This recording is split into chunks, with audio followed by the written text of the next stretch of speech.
Hi, so it's Robin Raskin here at IMEX at the Virtual Events Group, and we are wrapping up the IMEX show, getting a lot of people's sentiments about the crazy 2 years we just had as an events industry and how we start to blend what we learned, which was a ton, into a new world. I Mm, don't think people are the same, but I No. have Dahlia El Gazzar here with me, who runs Dahlia+Agency, who really is a muse, sage, North Star for many people in this Oh, events industry. you're so sweet. No, you're so smart. Um, so she's probably helped more people strategize about what their goals are. And the reason I want her to talk to you is as I walked around today, I said, oh my God, a lot of these events platforms and the ones that we have in our database and the tools have no differentiation. What is their secret sauce? And do you get that? Do you feel like people need to work on that? So I think what these platforms and the tech companies need to work on are three things. Mm-hmm. One is their messaging and their differentiator sort of, it's there, but it's really secret because what they need to be working on is a better story. Their story of how it's not a feature war, because feature wars, as you know, turn into pricing wars. And the story should be about their buyers, not about them. And when they take a look at the outside world, the challenges, Mm-hmm. not even with the Corona coaster, but with the personas that they're dealing with, and looking really like laser focused on not only challenges or pain points, but also being proactive. Everybody's trying to come out with a crystal ball right now.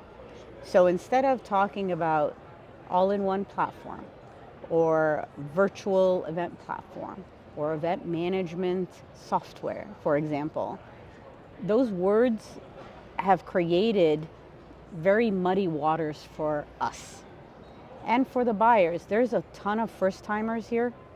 All they're looking for is what's going to make them more efficient. They lost talent, they inherited homegrown solution that used to do registration. No, now I want something that's data driven, you know. So they have to perfect their story, perfect their messaging, not do the feature war again Yeah. because we're done with that. And Yeah. then they also have to tell stories from client perspectives. So imagine if instead of all these booths have virtual platform on the background, where instead of that, they're painting pictures of the type of buyers or profiles that they help Success stories, right? or events. So like if you go to a platform with 400 events and you may be doing, 40 to 100 people an event, very different than saying I need an event for 30,000 people. So like you don't even have to talk who the Yeah. client is to Yeah. paint that picture. You are so right. And I think you're starting to see clarity.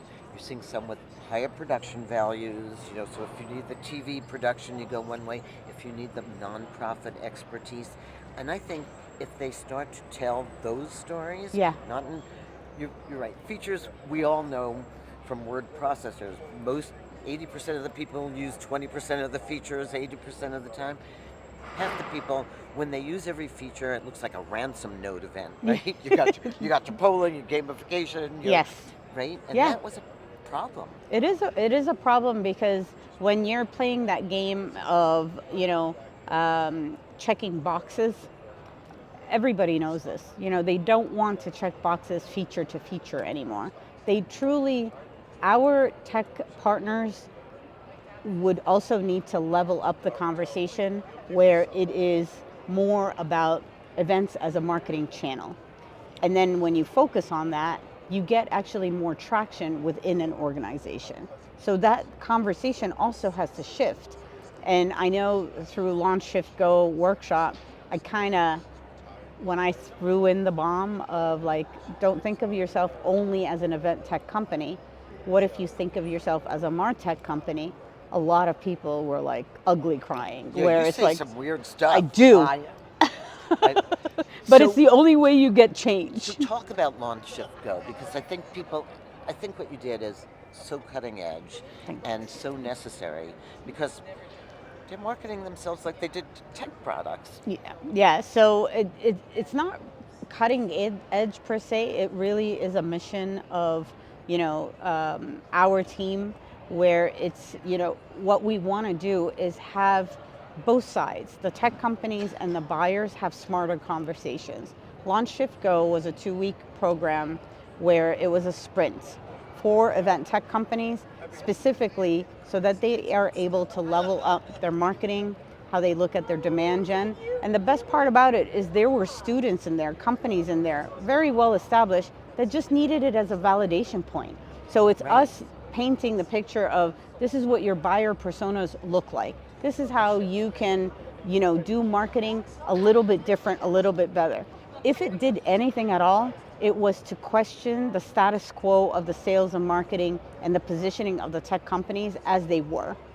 For some, it was validation. Hey, I'm on the right track. Hey, For others, yes. it was like, oh crap, I need to go back to the drawing board. And for others, it was really, thought provoking, that it made them question their business model. But the beauty of it, Robin, which you are all about, is it created partnerships between those that were attending the workshop. Even, competitors, there's co-opetition that needs to happen, Yeah. not only consolidation or mergers or what have you, but the partnerships can take a different flavor. And I think that's what Yeah. we need right Yeah. now. Yeah. And the two words that bring the most fear to people are integration and Yes. tech stack, and yet we know it has to get done. So tell me what you're seeing in a new generation. So we're seeing, um, the, do we have the wrong skills for the wrong industry? Are the next generation of event goers going to be demand different things? Oh yeah. Yeah. So, but the funny thing is, we've, as event goers, we've always demanded things differently. Right. So, the Corona coaster just accelerated that demand Yep. and the supply, because when did we ever go through this madness in a very short time, where your tech companies all of a sudden delivered like, holy crap, you can do this? So Oh the yeah. whole personalization, the whole idea of new generation, Gen Alpha, Gen X, Gen Z, what have you, truly what it means is, when we are designing these experiences, whether it's this chat or whether it is a show of 15,000 people at IMEX, for example, it really is about who the audience is, what do they want, what's in it for them. I think what is happening though right now is organizations are still trying to design for themselves and not for those attendees.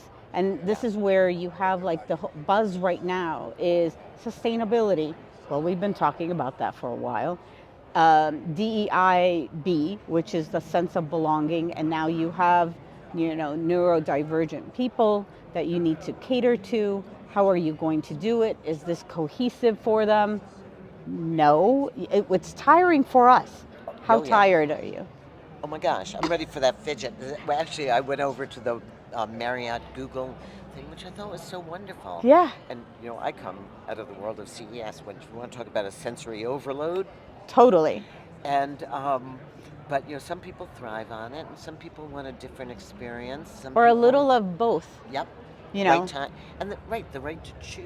Exactly. I don't have to be front and star in every event. No. I learned I think what I learned during the pandemic were two things. One was empathy, because I saw people, they weren't in a suit out of their environment, they were in their natural habitat with all their problems, and I became a more empathetic person. Yeah. And the other thing was the ability to, oh my God, I went to the Met Gala, I went to every event that was like available. I've never had such a learning year. Yeah. And I will never be the same person again because of it. And I think these kids coming up now really want to be their authentic selves. Absolutely. And want different expectations. They definitely do. I have a kid who's neurodivergent. I do know that this type of event might cause super anxiety, very overwhelming, but there's aspects of it where, my kid will love. Right. That, like, the art that comes with the destination booths, for example, or the immersive experience that, Encore and Anthony Vade did, for example. So this is where the beauty of it is we've always been creators. And so we need to come back to us being creators, creating what our audiences want. The technology just enables you for that. It's always been an enabler. Yep. And, we've always said it's the last thing you choose, but you also have to cater to where do your audience, your stakeholders want to meet you. Virtual, then you meet them there. Meetups at a coffee shop, then you meet them there. A show like this, then you meet them right here. No, I used to say the same thing. I was editor of PC Magazine. I said, if the guy wants a fax, send him a fax. Not everybody needs. No, and it's communication Totally. skills, and it's an art science combo. But I will say that if you need. Dahlia, I was like a total newbie to this like 18 months ago and have immersed myself in it. You will never find a more generous person you're in so terms of sweet. knowledge and time. And so use Dahlia Plus as a resource. Thank you. And we'll be here next year looking at how the events change. Yes, absolutely. Thank you for Such a having me. pleasure. Thanks. Thanks.